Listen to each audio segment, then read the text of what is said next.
Me llamo Nélida Guzmán y tengo 76 años.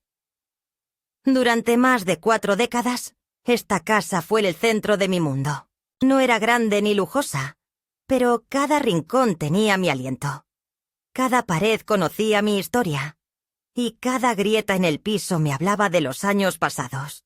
La construimos mi esposo Miguel y yo con nuestras propias manos, ladrillo por ladrillo, en un terreno que heredé de mi padre cuando todavía existían cosas que se daban sin interés ni notario.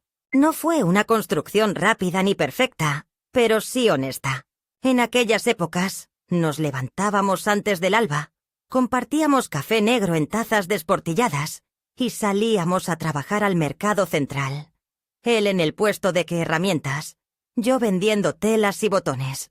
Volvíamos de noche, y mientras él alzaba paredes con ayuda de los vecinos, yo cocinaba con una linterna colgada del cuello. Así empezamos esta casa. Con las uñas, con las espaldas dobladas, pero con los sueños enteros.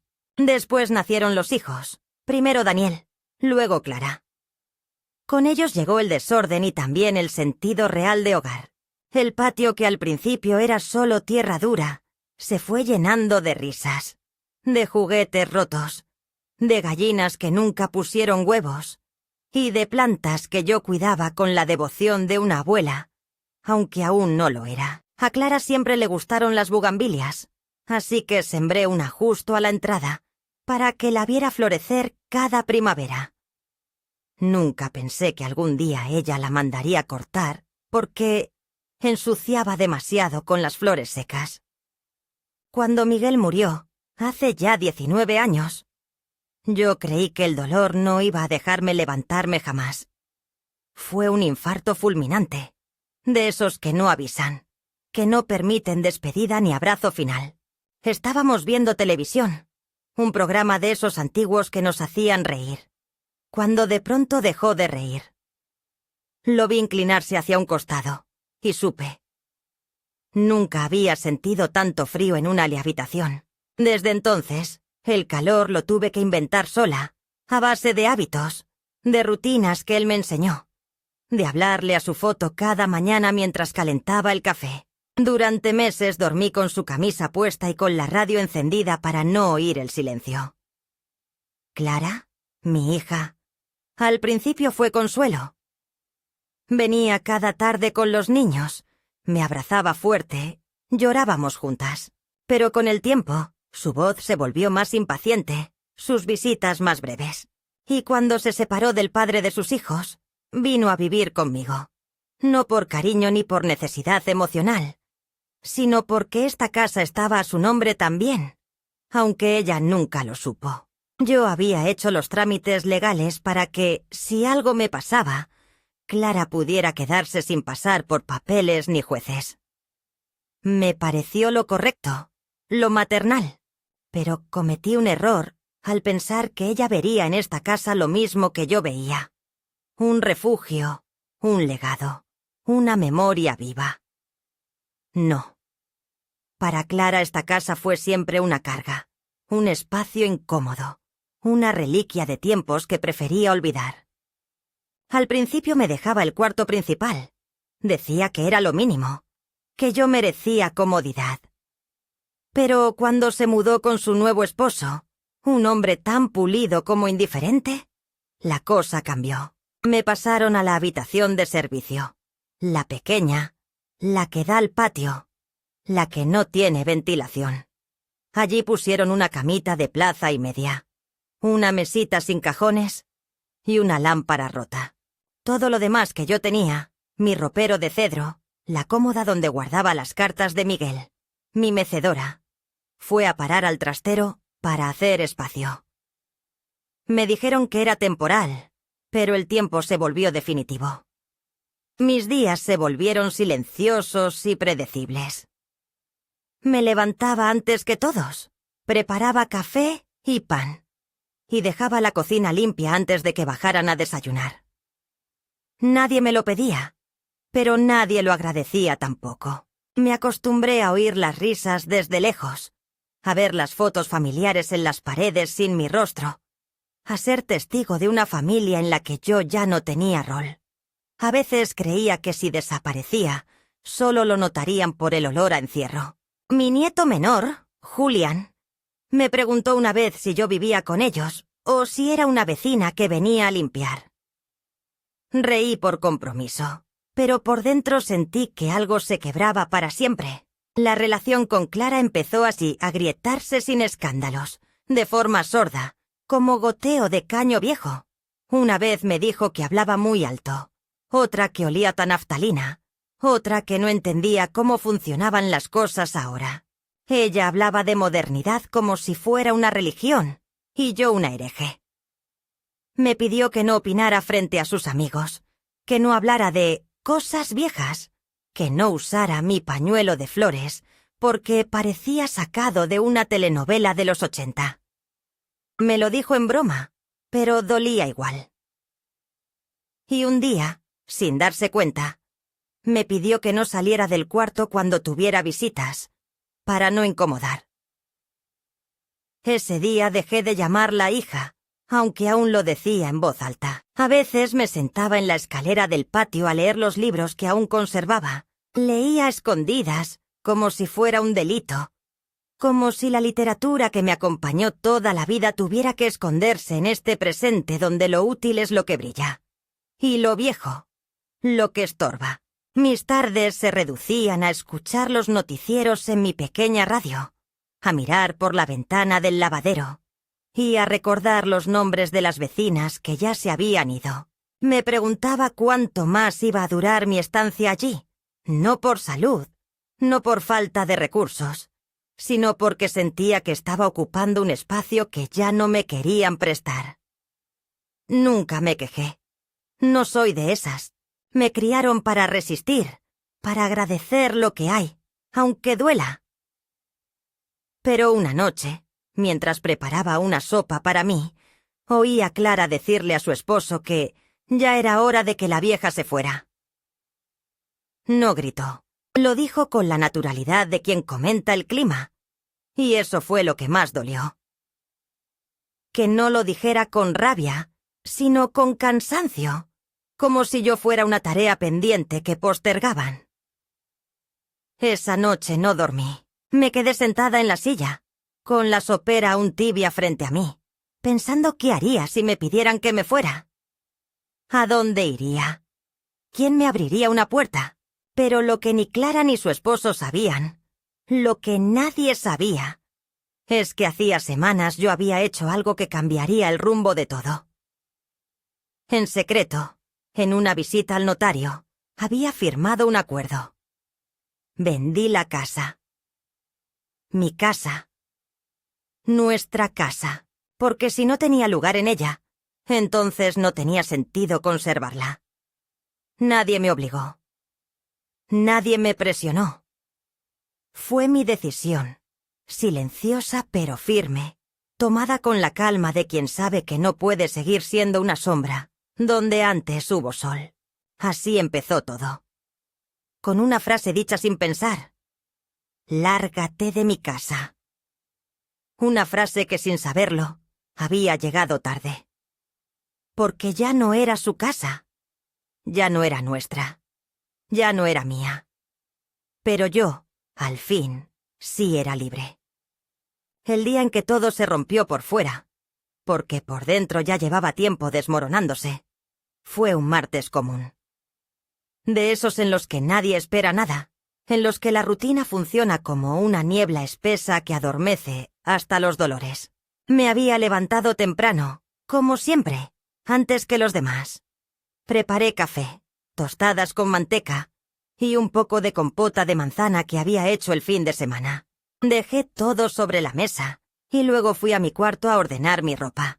Esa poca que aún me quedaba después de que Clara decidiera hacer espacio en el armario para guardar sus zapatos y su máquina para hacer jugos verdes.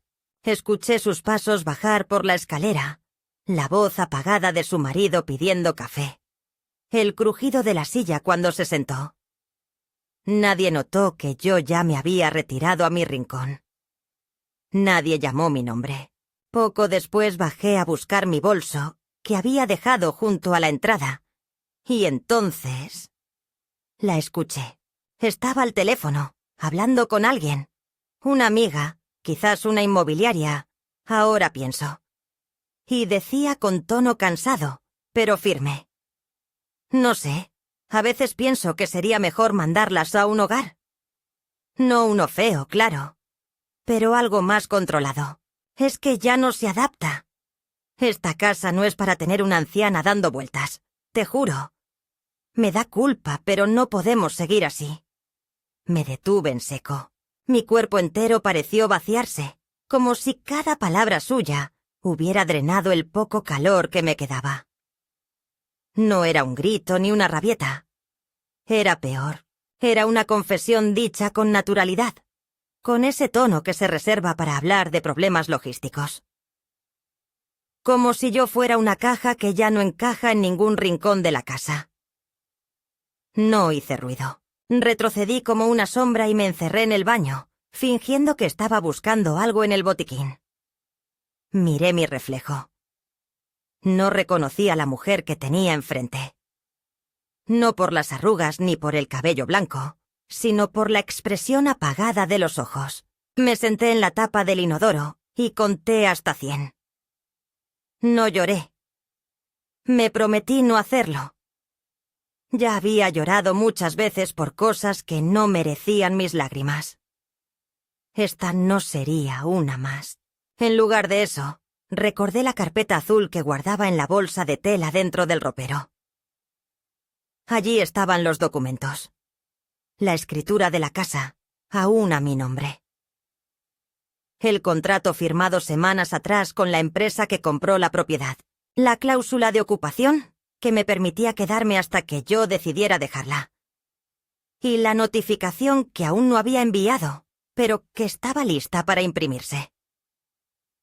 El reloj estaba marcando su hora. Solo necesitaba un último empujón. Ese empujón llegó más rápido de lo que pensé. Esa noche, durante la cena, preparé un guiso de lentejas con chorizo. Clara dijo que no comería porque estaba con la dieta antiinflamatoria, y su marido pidió delivery. Los platos quedaron servidos, pero intactos. Fui a mi cuarto, como siempre, y dejé la tele encendida con el volumen bajito.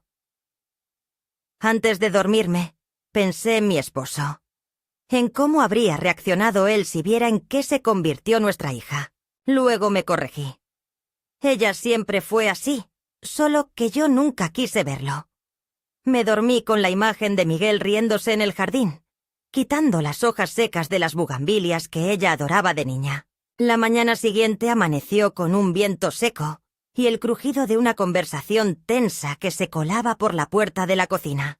Clara y su esposo discutían sobre los gastos del mes, sobre deudas que no sabían cómo cubrir, sobre la posibilidad de alquilar la casa para eventos, incluso para filmaciones. «Pero no mientras ella esté acá, obvio», dijo él. «¿Te imaginas? Una abuela de fondo, con su radio y su bata de flores. Nadie va a querer eso». Clara no respondió. Solo suspiró. Y luego, como si de verdad estuviera hablando de una silla rota, dijo: «Bueno, entonces hay que apurarlo. Si no acepta irse, le decimos que tiene que hacerlo por las buenas». «Por las buenas». Esa expresión me quedó grabada como una amenaza tibia, como un cuchillo escondido en guante blanco. No pasó ni una hora cuando me la encontré frente a frente. Yo estaba doblando ropa en el patio, aprovechando el sol, y ella salió con una bolsa en la mano. No me miró al principio, pero luego se giró y me lo dijo, con una sonrisa que parecía pintada. «Mamá, estuve pensando. Ya no es saludable para vos estar acá. Te veo cansada, desorientada. Esta casa es grande y vos estás muy sola». Hablé con una conocida que trabaja en un centro muy lindo, con jardín, actividades, atención médica. Podrías tener tu espacio, tu rutina. Sería por tu bien. La miré en silencio. Ella malinterpretó mi calma. Avanzó un paso y agregó: «Podés tomarte unos días para pensarlo, claro.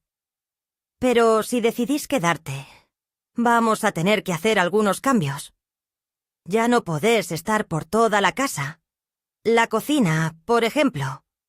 Deberías consultarnos antes de usarla. Hay cosas que son peligrosas para alguien de tu edad. Y lo de usar el lavarropas sola, bueno, no está funcionando. Lo hablamos con Diego. Creemos que lo mejor es que uses tu habitación como tu espacio. Y si necesitas algo, nos pedís». No reaccioné. Me limité a asentir. Porque en ese momento supe que ella pensaba que tenía el control. Que creía que esta casa era suya, que su palabra era la última. No entendía que ya había perdido ese poder antes de siquiera empuñarlo. Me volví a mi cuarto, cerré la puerta y con una calma que no sabía que poseía, saqué el teléfono. Marqué el número del escribano. Le dije que era hora de ejecutar la cláusula de desalojo y que se notificara con paciencia a los nuevos propietarios. Él pareció sorprendido por mi tono firme. Yo también lo estaba. Pero esa firmeza no venía de la rabia. Venía de algo más profundo. Venía del cansancio acumulado de años de ser invisible. Venía del instinto de quien ha sido ignorada tanto tiempo que aprendió a planear en silencio. Esa tarde, Clara me dejó una bandeja con fruta y un termo con agua caliente. «Por si tenés hambre», dijo desde la puerta sin entrar. Ya me trataba como a una inquilina molesta. Yo solo le di las gracias y cerré con llave. 2 días después, a las 9:30 de la mañana, un hombre trajeado tocó la puerta principal. Yo ya lo esperaba. Llevaba consigo la carta de notificación, las copias legales y la confirmación del plazo. 15 días para desalojar. Clara firmó el papel sin leerlo, creyendo que era otra notificación de impuestos. Solo cuando el hombre dijo la frase: «El inmueble ha sido transferido y su ocupación no está autorizada según el nuevo régimen de titularidad», la vi enmudecer. La palidez le subió desde el cuello hasta las mejillas. «¿Cómo que fue transferido?», preguntó. El hombre señaló la firma en la 3ª página. «La mía». Clara se giró hacia mí, que estaba sentada en el sillón con una taza de té. «Mamá, ¿qué hiciste?». Yo solo levanté la vista, sorbí un poco de mi té y respondí: «Tranquila. Lo que dijiste, que era hora de que me fuera». Y ese fue el verdadero inicio. El momento en que su voz perdió fuerza. El instante en que entendió que esta vez no tenía la última palabra. Que yo no era la anciana indefensa que ella creía. Que detrás de cada silencio mío había una decisión esperando. Una que ya había tomado. Y que ya no tenía marcha atrás. Después de la entrega de aquella notificación, la casa entera pareció detener su aliento. No fue un escándalo inmediato ni una explosión de gritos como podría esperarse de una situación semejante. No, lo que se sintió fue algo más sutil, pero igual de desgarrador. El silencio tenso, el crujir de los pasos contenidos, el rechinar de puertas que ahora se cerraban con una cautela sospechosa, como si de pronto el aire estuviera lleno de secretos que podían explotar al menor roce. Clara dejó el documento sobre la mesa como si quemara, sin volver a mirarme. Su marido se acercó en cuanto el representante se fue, hojeó rápidamente las hojas, balbuceó algo entre dientes y luego, sin decir palabra, subió las escaleras. Lo escuché patear algo en el pasillo, una reacción que me pareció tan infantil como inútil. Yo seguí en el mismo sitio, bebiendo el resto de mi té, con las manos ligeramente temblorosas, pero la espalda recta, como si cada sorbo sirviera para afianzarme más en la decisión tomada. Las horas siguientes fueron de una quietud antinatural. Nadie hablaba conmigo, pero tampoco me lo impedían. La casa, que durante tantos años había sido campo de sus voces, de sus risas, de sus discusiones, ahora parecía una vitrina congelada. Clara evitaba cruzar mi mirada. Se encerraba en su estudio con el teléfono en la mano, llamando a amigos, abogados, a cualquiera que pudiera darle una respuesta distinta a la única que ya era irreversible. Escuchaba fragmentos de sus conversaciones desde mi cuarto. Tiene que haber alguna manera de anular esto. Sí, la casa está a su nombre, pero es mi madre. No, no nos avisó nada. Claro que vivíamos todos ahí. ¿Qué más prueba necesitan? El laudo de tono iba subiendo con cada llamada, como quien intenta mover una pared gritando. Pero las paredes no responden. Y la mía ya estaba amurallada por años de desprecio acumulado. Esa noche no bajaron a cenar.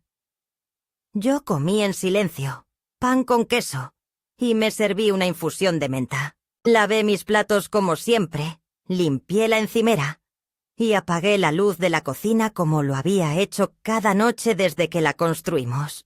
Antes de acostarme, abrí el cajón de la mesa de luz y saqué un pequeño cuaderno de tapas duras, de esos que ya casi no se usan. Allí había anotado, con letra firme y paciente, cada gasto que había hecho en esa casa desde el año 1981. El primer ladrillo, las tejas, las reparaciones de la losa, la instalación del gas natural, el cambio de cañerías. Había facturas pegadas con cinta, recibos amarillentos, y al final, una hoja suelta con la cifra final. No era por dinero que vendí la casa. Pero me servía recordar cuánto de mí había sido invertido en cada pared, en cada cable, en cada tornillo. No para exigirlo, sino para no olvidar. Los días siguientes fueron un desfile de contradicciones. Por un lado, Clara intentó retomar una cordialidad artificial, probablemente aconsejada por algún abogado. Me saludaba por la mañana, preguntaba si necesitaba algo. Incluso ofrecía llevarme al médico. Todo con una sonrisa tan tensa que parecía tatuada. Por otro lado, su esposo no disimulaba su irritación. Caminaba con pasos pesados, lanzaba sus cosas sobre la mesa, murmuraba comentarios que claramente quería que yo oyera. «Increíble lo que hace la gente por una venganza tardía», dijo una vez mientras pasaba a mi lado. Yo no respondí. No tenía por qué. Ya no jugaba en su tablero. Lo que más me dolió, sin embargo, fue ver a mis nietos atrapados en esa atmósfera. La mayor, Lucía, de 15 años, dejó de hablarme por unos días, como si no supiera qué posición tomar. Evitaba la cocina cuando yo estaba, se encerraba en su cuarto con música en los auriculares y fingía dormir cuando pasaba frente a su puerta. El pequeño Julián, aún más inocente, me preguntó si me iba a mudar a un hotel y si podía visitarme cuando mamá dejara de estar enojada. Le dije que sí, con una sonrisa, aunque por dentro se me rompía algo más que el corazón. Porque en su pregunta estaba la confirmación de que, aún sin comprender los detalles, ellos sabían que algo se había roto, y que el silencio de sus padres era una grieta que les cruzaba el suelo bajo los pies. A la semana, Clara me pidió hablar. Me sentó en el comedor, frente a la misma mesa donde tantas veces había servido la cena, planchado ropa, contado historias. Ahora estaba despejada, aséptica, como si cada objeto se hubiera retirado para que no participara de lo que vendría. Se sentó frente a mí, con los papeles impresos en la mano, los que seguramente un abogado le había explicado línea por línea. Tenía los ojos rojos de no dormir o de llorar. No supe cuál. Y entonces habló. Dijo que no entendía cómo había sido capaz de hacer algo así sin avisar. Que no podía creer que yo, su madre, hubiera tomado una decisión tan drástica sin consultar. Habló de derechos, de traición, de familia. Cada palabra estaba cuidadosamente medida para sonar sentida, pero detrás de cada sílaba había una exigencia disfrazada de herida. Yo la escuché con calma. No interrumpí. No corregí. Cuando terminó, esperé unos segundos y le pregunté si había terminado. Asintió, confundida por mi frialdad. Y entonces respondí. Le dije que durante años había ocupado esta casa con mi permiso y mi paciencia, que la había criado entre estas paredes con todo lo que tuve, incluso lo que no. Que le había cedido espacios, comodidades, silencios y hasta la dignidad de ser madre sin cuestionarla nunca. Que había aguantado el desprecio cotidiano, los gestos pequeños que suman más que un grito, las humillaciones pasivas que se esconden en frases como «no te metas», «eso ya no se usa», «mejor no hables». Que cada rincón de esa casa llevaba mi nombre, no porque estuviera en un papel, sino porque lo había inscrito con mis manos, con mis desvelos, con mi cuerpo que envejeció mientras fregaba, cocinaba, arreglaba. Que si decidí venderla fue porque entendí que ya no había lugar para mí. No porque no lo mereciera, sino porque me lo hicieron saber de 1000 maneras. Y que si no lo consulté con ella fue simplemente porque ella hacía años que no me consultaba nada, ni sobre su vida ni sobre la mía. No gritamos. No discutimos. No lloramos. Fue un diálogo seco, definitivo, como el cierre de una puerta pesada. Al terminar, me levanté y volví a mi cuarto. Ella no me siguió. Escuché su voz minutos después, en el teléfono, hablando bajo, probablemente con su abogado o con su esposo. Esa noche no cené. No por tristeza, sino por cansancio. Por la primera vez en mucho tiempo, dormí profundamente. 2 días después, recibimos una notificación oficial del comprador. El plazo de desalojo había comenzado. Clara y su esposo tenían 15 días para irse. Yo, como parte del acuerdo, podía permanecer hasta decidir lo contrario. El rostro de ella era una máscara de tensión contenida. Él, en cambio, explotó. Golpeó la puerta del baño. Gritó que esto no se iba a quedar así, que me arrepentiría. Yo no le respondí. Fui al jardín y comencé a podar la vieja bugambilia que crecía contra la reja. Estaba seca en algunas ramas, pero aún florecía. Como yo. Esa tarde, Lucía bajó las escaleras con cautela. Entró a la cocina mientras yo lavaba unas tazas y se quedó parada un momento sin decir nada. Luego se acercó y me abrazó por la espalda. No dijo palabras, pero no hacían falta. Ese gesto era la única verdad limpia en medio de tanta basura. La abracé y le susurré que todo iba a estar bien. Que las casas se pierden, pero que la memoria no. Y que un día, cuando ella tuviera su propio hogar, iba a recordar todo esto no con culpa, sino con claridad. El proceso de vaciado de la casa fue lento y doloroso. Clara comenzó a empacar cosas con rabia. Vi cómo metía mis manteles en cajas sin preguntar si los quería, cómo su esposo desmontaba repisas, dejaba puertas abiertas, hacía ruido como si quisiera hacerme sentir que él aún dominaba algo. Pero no dominaba nada. Cada cosa que hacían era una confirmación de que ya no podían negar lo que era evidente, que se iban, que habían perdido algo que creían eterno, y que la mujer que despreciaban era, en realidad, la única que había sostenido ese techo por tantos años. El día que se fueron, Clara no se despidió. Salió con una bolsa al hombro, empujando a Julián que lloraba porque no quería irse. Lucía me miró desde la ventana del auto. Me saludó con la mano. y yo le respondí con una sonrisa. Después cerré la puerta, lentamente, y me senté en el sillón. La casa estaba vacía, silenciosa, mía, de nuevo, por última vez. Y aunque sabía que pronto también me iría, no me sentía despojada.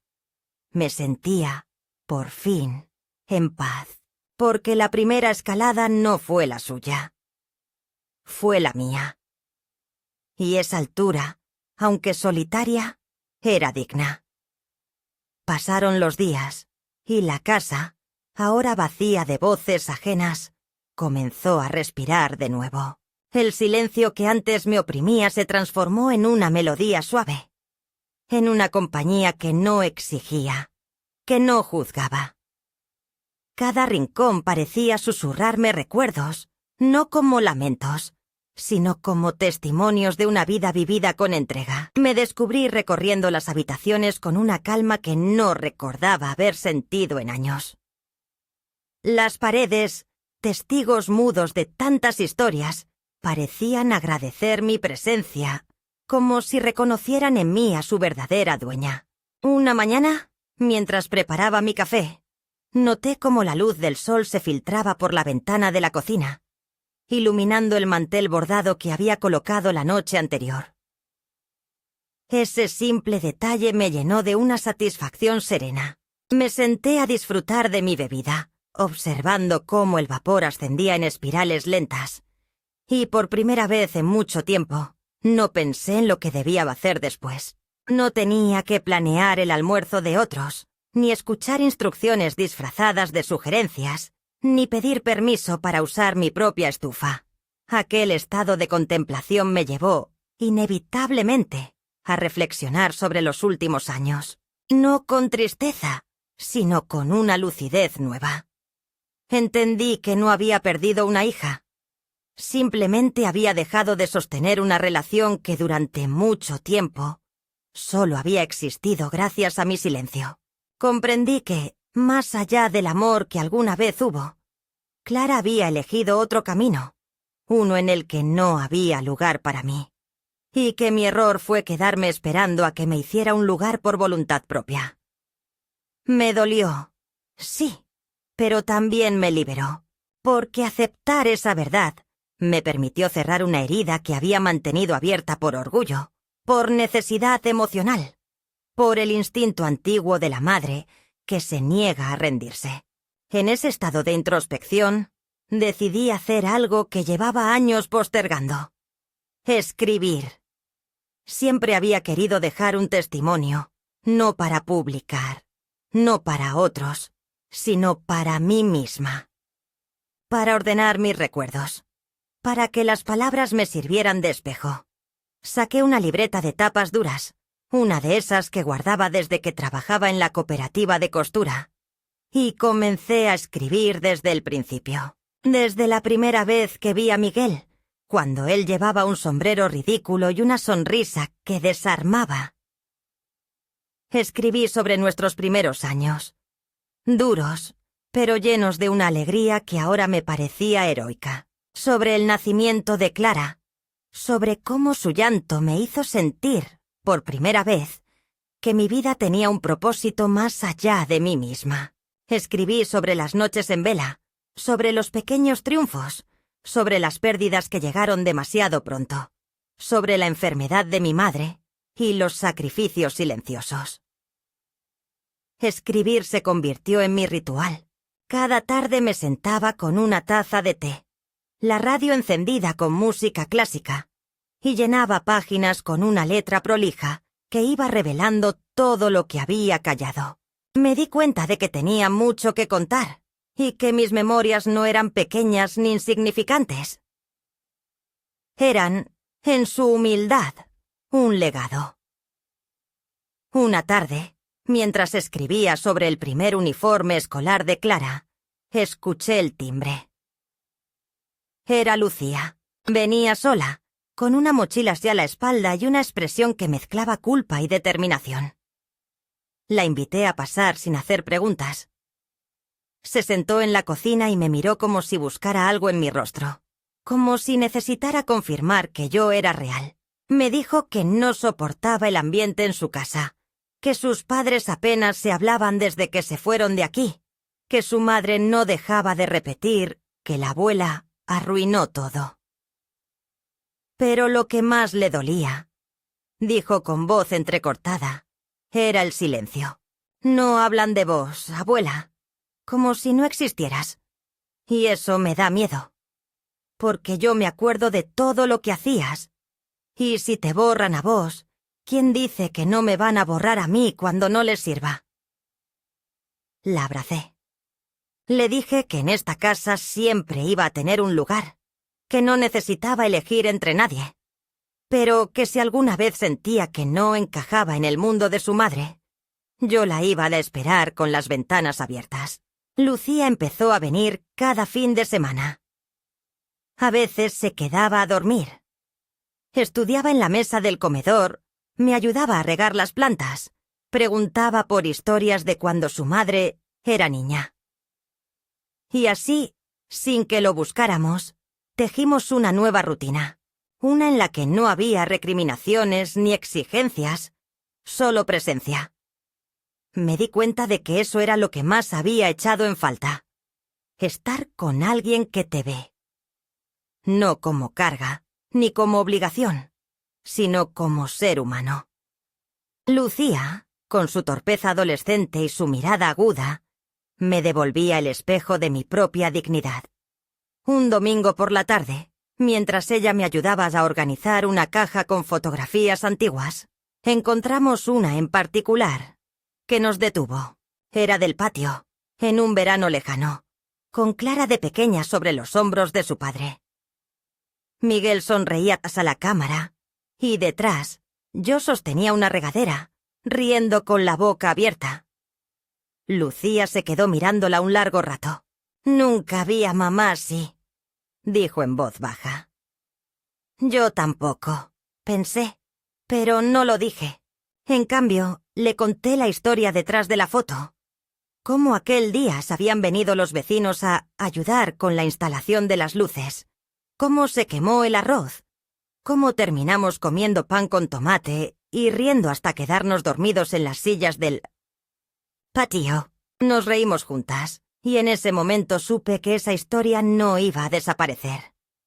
Porque mientras alguien la recordara, seguiría viva. Esa noche, después de que Lucía se fue, me senté sola en la cocina y encendí la radio. Sonaba un bolero antiguo, de esos que Miguel solía cantar cuando lavaba el coche. Me dejé llevar por la melodía y pensé en todo lo que había recuperado. No cosas materiales, no títulos de propiedad ni escrituras. Hablo de mi voz, de mi centro, de la sensación de pertenencia que no depende de otros, sino de uno mismo. Supe, con una certeza que me calmó como un bálsamo, que ya no necesitaba la aprobación de Clara, ni su perdón, ni su reconocimiento. Yo había hecho lo que debía, y si eso la había dejado sin hogar, era porque nunca había construido uno de verdad. Las casas no son paredes ni muebles, son vínculos. Y ella, con cada palabra, con cada gesto, había demolido el nuestro mucho antes que yo vendiera esta estructura. Tomé entonces una decisión. No iba a quedarme en esa casa por siempre. Había cumplido su ciclo. La había recuperado, sí, pero no para convertirla en un mausoleo. Era hora de partir también. No por expulsión ni por urgencia, sino por voluntad. Como último acto de amor propio, llamé a la inmobiliaria y les pedí que activaran la siguiente fase del acuerdo. Me ofrecieron varios lugares, pero hubo uno que me llamó la atención. Un pequeño departamento en el barrio donde vivía mi amiga Marta, con vista a un parque, tranquilo, con buena luz. Pedí una visita. Fui sola, sin avisar a nadie. Y cuando entré, supe que era ahí. No era grande ni nuevo, pero tenía algo que reconocí al instante. Posibilidad. de quietud, de libros, de tardes largas, de visitas sin conflicto. Firmé el contrato esa misma semana. Preparé mis cosas con lentitud, seleccionando lo esencial. Guardé los álbumes de fotos, la caja con las cartas de Miguel, la libreta con mis memorias. Regalé los muebles más grandes. Doné ropa. Dejé que la casa se fuera vaciando sin dolor. No necesitaba llevármela conmigo. Ella ya me había dado lo que tenía que dar. El día que me mudé, Lucía vino a ayudar. Cargamos juntas las últimas cajas, limpiamos el suelo y nos despedimos de cada habitación con un «gracias» en voz baja. Antes de cerrar la puerta, miré una última vez el lugar donde durante tantos años me había sentido extraña. Ya no sentía rencor, solo gratitud. Porque fue en esa casa, con todo su dolor y su historia, donde me descubrí de nuevo. Al llegar al nuevo departamento, Lucía me ayudó a colocar las cortinas, a colgar algunos cuadros, a preparar una cena simple. Se quedó esa noche también, y antes de dormir, me abrazó fuerte.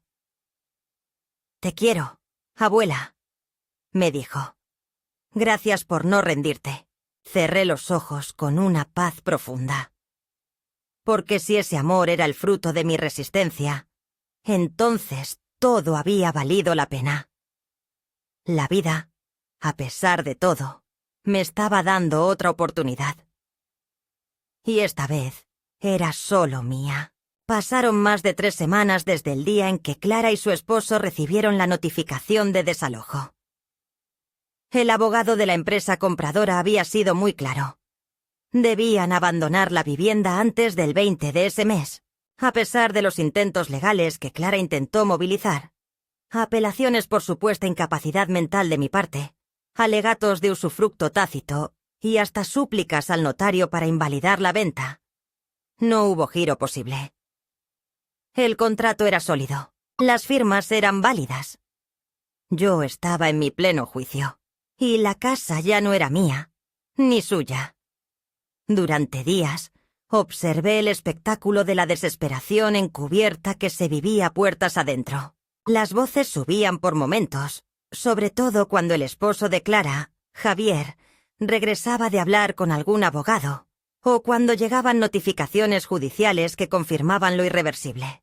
Clara fingía calma frente a sus hijos, pero su lenguaje corporal la traicionaba. Las manos temblorosas, los ojos hinchados, el andar brusco. A veces la escuchaba llorar en el baño, aunque al salir volvía a ponerse ese gesto congelado que tan bien había aprendido a llevar desde que se creyó dueña de lo que nunca le perteneció del todo. Yo mantenía mi rutina inmutable. Desayunaba temprano, escribía en mi cuaderno, salía a caminar por el jardín y tomaba té en la galería. Empecé a preparar mi partida con discreción.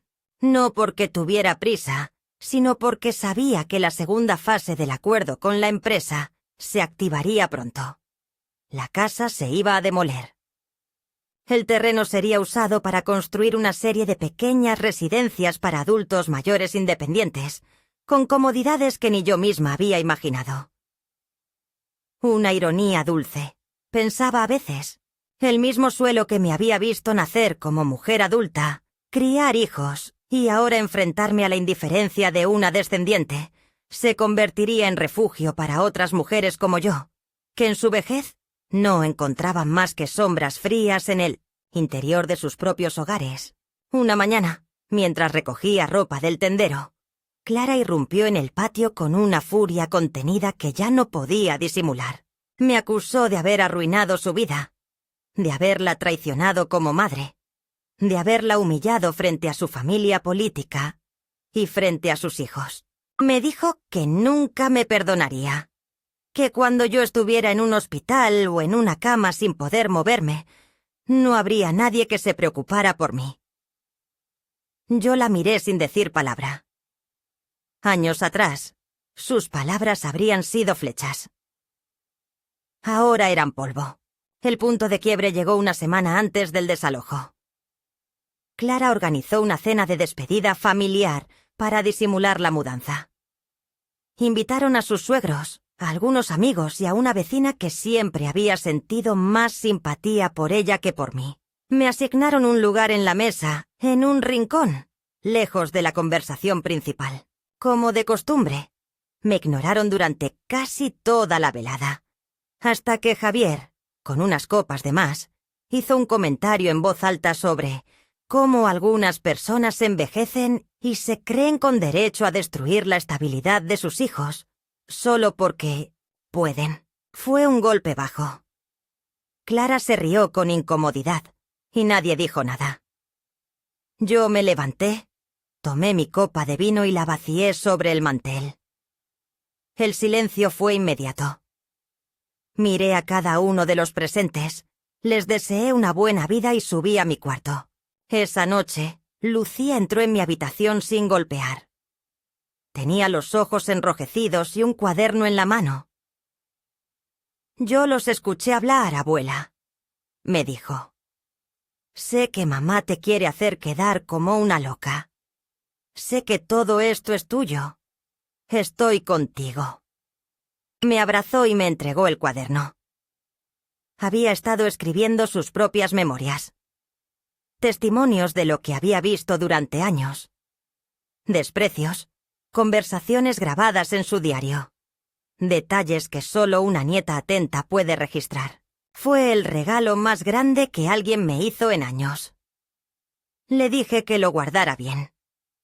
Que tal vez un día, cuando la historia se contara en otro tono, sus palabras serían las que pondrían la verdad en su sitio. 5 días antes del plazo final, Clara y Javier empacaban con rabia. El camión de mudanzas llegó a la mañana, y los niños, confundidos, preguntaban por qué se iban. «Porque la abuela nos echó», respondió Javier. «Porque ella prefirió el dinero a su familia». Yo, en silencio, anoté cada frase en mi cuaderno. No por venganza, sino para no olvidar. Lucía vino ese mismo día a dormir a mi lado. Me dijo que no quería estar en la nueva casa, que no quería vivir con una madre que negaba lo evidente. Lloró en mis brazos como cuando era niña. Yo le acaricié el pelo. Le dije que todo pasaría, que las verdades, cuando son sólidas, acaban por salir a la luz aunque se les arrojen piedras encima. El último día, la casa quedó vacía al atardecer. Clara no se despidió. Ni una palabra. Ni un gesto. Solo cerró la puerta con fuerza y dejó atrás su derrota. Yo bajé las escaleras lentamente. Entré al salón vacío. Me senté en el suelo y respiré hondo. Estaba sola. Sí. Pero también estaba en paz. Y en la paz, descubrí, había una forma de amor que no dependía de nadie más que de mí. El último día llegó con una serenidad engañosa. Era temprano. Aún no amanecía del todo. Y el cielo tenía esa tonalidad plomiza que se da justo antes del alba, cuando todo parece suspendido. Caminé por la casa vacía como si estuviera en un museo de mi propia vida. Las paredes desnudas, los ecos de pasos sin muebles que los absorban, la luz que se colaba por las ventanas sin cortinas. Todo era memoria. Preparé un último café en la cocina, ya sin tazas de loza. Solo con una taza descartable que había dejado para ese momento. Me senté en el porche delantero, en la misma silla donde años atrás había tejido la primera mantita de Lucía cuando nació.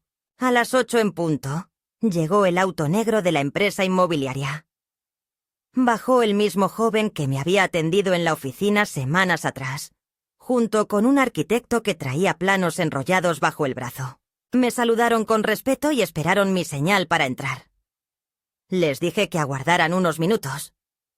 Quería salir caminando por mi propio pie, con la frente en alto, no entre planos ni cálculos de demolición. Subí una última vez a mi habitación. Miré por la ventana hacia el jardín trasero, donde las bugambilias aún resistían. tercas como yo. Y entonces oí el grito. Era Clara. El auto de ella se había detenido abruptamente frente a la casa y salió corriendo antes de apagar el motor. Llevaba la cara desencajada, el cabello enredado, y en las manos sostenía un sobre que parecía temblar más que sus propios dedos. ¡Mamá!, gritó. «¡Tenemos que hablar!». Yo me quedé en lo alto de la escalera, mirándola sin moverme. La puerta estaba abierta. Entró como una tromba, sin saludar, sin ver a los empleados. «¿Cómo pudiste hacer esto?», gritó. «No puedes simplemente vender la casa así, arruinar todo, arruinarme a mí». El joven de la inmobiliaria intentó hablar, pero yo levanté una mano y él se quedó en silencio. Clara se acercó hasta mí, agitando el sobre. «¿Tienes idea de lo que hiciste? Me quitaron el préstamo, Javier perdió su puesto, y ahora recibimos esta carta». Me la tendió, pero no la tomé. «Es un embargo, mamá. Nos van a embargar el coche. Nos están investigando por evasión porque tú metiste todo ese dinero en una cuenta nueva y no declaraste nada. ¿Qué estás haciendo?». Su voz ya no era de rabia. Era de miedo. Un miedo visceral, desbordado. Yo la miré. La vi sin el maquillaje, sin la postura, sin la superioridad. Vi a la niña que alguna vez fue y que se perdió en el camino. Pero ya no era mi responsabilidad buscarla. «No soy tu enemiga, Clara», dije por fin. «Fuiste tú quien me sacó del centro de tu vida. Yo simplemente hice lo que dijiste. Me fui. Pero no solo me fui de la casa. Me fui de tu violencia pasiva, de tus silencios, de tu crueldad disimulada de amor filial. Tú me diste la espalda hace años. Solo que no te habías dado cuenta». Lucía apareció en la puerta, también sin previo aviso. Llevaba una mochila colgada y su cuaderno entre los brazos. «Yo sí me di cuenta, mamá», dijo. Su voz, aunque joven, tenía el peso de alguien que ha observado mucho en silencio. «Y tengo todo escrito. Todo lo que dijiste, lo que hiciste, lo que no dijiste. Lo que le pedías al abuelo que firmara sin leer. Lo que le hiciste a la abuela cuando la corriste al cuarto chico. Todo. Yo no sé si esto sirve para algo legal, pero sirve para mí, para no olvidarme de qué tipo de hija no quiero ser». Clara se giró lentamente. Sus ojos, que antes eran llamas, ahora eran un lago oscuro. Entendió por fin que había perdido más que una propiedad. Había perdido su reflejo en el corazón de su hija. Se dejó caer en una de las sillas del comedor, ahora vacías, y por un momento pareció encogerse, volverse pequeña. No dijo nada. No discutió.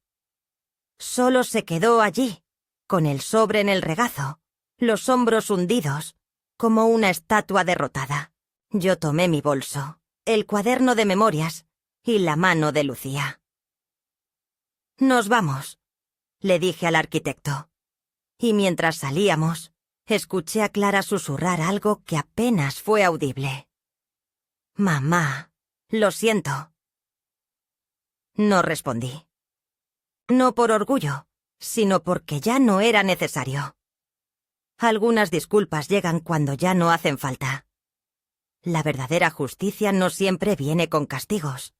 A veces es simplemente dejar a alguien solo con sus decisiones y seguir caminando hacia adelante sin volver la vista atrás.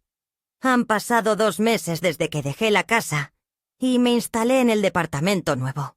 El edificio es bajo, con vecinos tranquilos, la mayoría mujeres mayores como yo, y cada una parece tener su propia historia en la mirada. A veces nos saludamos en el ascensor, otras coincidimos en la lavandería. Y en esos pequeños encuentros Hay una calidez que no exige confidencias, pero que las permite, si uno las necesita. Desde la ventana de mi sala puedo ver una hilera de árboles que cambian con las estaciones. Y los fines de semana, si el sol acompaña, me siento con un libro mientras los niños del barrio juegan en la plaza de enfrente. Es una vida simple, discreta, pero profundamente mía. Nadie me dice dónde sentarme. Nadie me corrige el tono de voz. Nadie me quita espacio. Lucía me visita todos los domingos. Viene con su cuaderno, con preguntas, con abrazos que no necesita justificar. A veces se queda a dormir y nos reímos viendo películas viejas o revisando los álbumes de fotos que me traje de la casa. Hemos establecido una complicidad sin ruido, hecha de silencios compartidos y de miradas que no piden explicaciones. Ella ha crecido desde aquel día en que enfrentó a su madre en la sala vacía. Hay algo firme en su postura ahora. Algo que me dice que su adolescencia será distinta. Más consciente, menos maleable. Clara no volvió a buscarme. Supe por Lucía que alquilaron una casa pequeña en las afueras, que Javier está en busca de otro empleo, y que los problemas legales con la propiedad aún no se resuelven del todo. También supe que Clara no habla de mí, no me nombra. Es como si mi existencia se hubiera sellado en una cápsula que no está dispuesta a abrir. Y está bien. No necesito que me reconozca. No necesito su perdón. A estas alturas de la vida, he aprendido que hay batallas que se libran solo con el silencio, y que algunas heridas dejan de doler no porque sanen, sino porque dejamos de mirarlas todos los días. Lo que más me sorprende, a veces, es cómo ha cambiado mi manera de habitar el tiempo. Ya no corro, no me apuro. He descubierto la belleza de hacer las cosas con lentitud. Pelar una fruta mientras escucho la radio, tender la cama con esmero, escribir una carta a mano. He vuelto a escribir casi todos los días, no solo mis memorias, sino pensamientos sueltos, ideas, recuerdos que me vienen cuando camino por el parque, o cuando escucho una canción que solía gustarle a Miguel. Él está más presente que nunca, no en el dolor, sino en la compañía silenciosa de lo que fuimos. Hablo con él cuando cocino. Le cuento sobre Lucía, sobre cómo ha florecido la planta que me regaló Marta, sobre la señora del cuarto piso que hace sopa paraguaya cada viernes y me trae un pedazo envuelto en servilleta de tela. A veces me pregunto si hice lo correcto. No con dudas, sino con esa clase de preguntas que uno se formula para dar espacio a la introspección. ¿Era necesario llegar tan lejos? ¿No había otra manera? Y siempre llego a la misma conclusión. Nadie me empujó a hacer lo que hice, salvo los años de ser empujada al margen. Fue una respuesta proporcional a una vida de pequeñas amputaciones. No fue venganza. Fue justicia. Una justicia íntima, doméstica, invisible para el mundo, pero crucial para mí, porque por primera vez en décadas sentí que tenía el derecho de decir basta, y de hacer que ese basta tuviera consecuencias.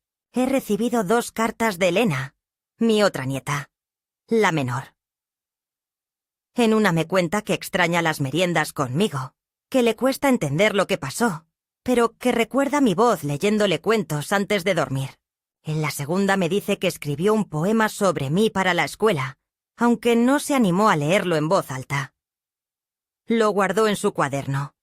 Me escribió: por si algún día volvemos a estar juntas. Lo leí con lágrimas, no de tristeza, sino de ternura. Porque aun cuando una generación se cierra, la siguiente puede abrirse con otra mirada, con otra sensibilidad. Guardo ese poema junto con las cartas que escribí aquella noche, antes de que Clara volviera a la casa sin saber que ya no era suya. No se las entregué. No aún. Quizás algún día. O quizás no haga falta. porque lo escrito, cuando nace del alma, ya cumple su función aunque nadie lo lea. Mi historia, en todo caso, ya no necesita ser validada. La escribí yo, con mi propia mano, y esa es la victoria más grande que he tenido. Hoy he puesto una tetera al fuego, el mismo sonido que me ha acompañado toda la vida. Afuera llueve, la ciudad está envuelta en una neblina suave, y yo, desde mi rincón, observo cómo el mundo sigue su curso. Soy una mujer de 76 años que decidió dejar de pedir permiso, que entendió que el amor mal administrado también es una forma de violencia, que descubrió, tarde pero a tiempo, que la dignidad no se hereda, ni se suplica, se ejerce. Si alguien me preguntara hoy si extraño la casa, si me arrepiento de algo, respondería con una sonrisa pausada: no. No extraño la casa. Extrañaba lo que esa casa representaba antes de que me la arrebataran en vida. Pero lo que soy, lo que fui y lo que seré, eso no depende de paredes ni de títulos. Eso vive aquí, en esta piel que aún se estremece con el viento, en estos ojos que aún lloran con una canción, en esta memoria que aún florece cuando escucha a ti una nieta decir «abuela», con cariño sincero. He recuperado mi lugar.